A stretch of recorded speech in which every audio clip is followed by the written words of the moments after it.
Hello, and welcome to this lesson introducing alkenes. In this lesson, we will first understand what an alkene is, then explore the structure and general formula of alkenes, before learning to identify and name different alkenes. Finally, we will look at the reactivity of alkenes. So far, we've discussed alkynes, simple hydrocarbons with only single bonds between carbon atoms.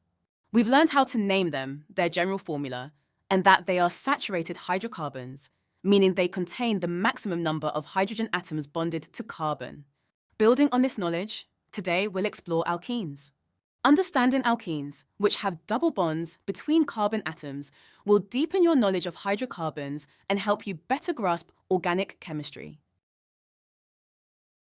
Alkenes are hydrocarbons, which means they are compounds composed solely of carbon, C, and hydrogen, H atoms. What sets alkenes apart is the presence of at least one carbon-carbon double bond in their molecular structure. This double bond is a defining feature of alkenes and significantly influences their chemical properties. The general formula for alkenes is CnH2n. Here, N represents the number of carbon atoms in the molecule. For every N carbon atoms, there are 2 N hydrogen atoms. For example, if a molecule has 2 carbons, then it would have 2 times 2 equals 4 hydrogens, corresponding to a formula of C2H4. Note that N cannot be 1 as you cannot have a double bond with only one carbon atom. The reason alkenes have fewer hydrogens than alkanes is due to the presence of the double bond, which uses up one bonding opportunity for each carbon involved. Just like alkynes, alkenes are named using a systematic method. The prefix eth, prop, boot, tells you how many carbon atoms are in the chain. The difference is that all alkenes end in ene, highlighting the presence of the double bond. Ethene is the simplest alkene. It consists of 2 carbon atoms joined by a double bond. The molecular formula is C2H4. The structural formula is written as CH2, double bond, CH2. Each carbon atom in ethene is also bonded to 2 hydrogen atoms. Next, we have propene. In propene, there are 3 carbon atoms with 2 of them being linked together with a double. The molecular formula for propene is C3H6, while its structural formula is often written as CH3, CH double bond, CH2. Next, we have butene. Butene has 4 carbon atoms with 2 of them being bonded by a double bond. The molecular formula of butene is C4H8, corresponding to 4 carbon atoms and 8 hydrogen atoms. Butene comes in several forms, known as isomers, which if you decide to continue your studies in chemistry further, you will explore in more detail. We will, however, only examine one form, where the double bond is between the 3rd and 4th carbon atoms. The structural formula of this is CH3, CH2CH double bond, CH2. And the last alkene we'll examine is pentene. Pentene is a 5-carbon chain with 1 double bond and has a molecular formula of C5H10. Like butene, it has several forms, but we'll examine the one where the double bond is between the 4th and 5th carbon atoms.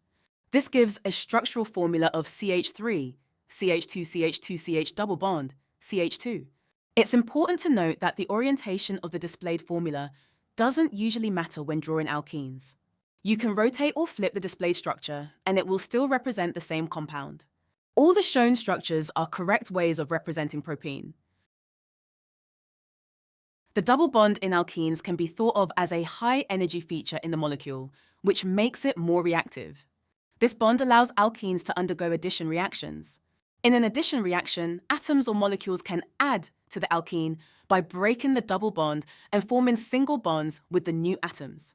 These reactions allow alkenes to form new products easily, which is why they are more reactive than alkanes, which only have single bonds. Another important reaction that alkenes can undergo is polymerization, where many small alkene molecules, called monomers, join together to form long chains called polymers. These polymers are used to make a variety of materials such as plastics. While we will explore these reactions in more detail in upcoming lessons, for now, it's essential to understand that the double bond in alkenes is what makes them more reactive than their alkane counterparts. The reactivity of alkanes makes them versatile and so they are widely used as raw materials in the chemical industry. For example, ethene is crucial in producing polyethylene, a common plastic. Propene is used to manufacture polypropylene, another important plastic. Alkenes also form the basis for making synthetic rubbers, solvents, and various other petrochemical products, underscoring their importance in modern industrial applications. In today's lesson, we introduced alkenes, hydrocarbons containing at least one carbon-carbon double bond.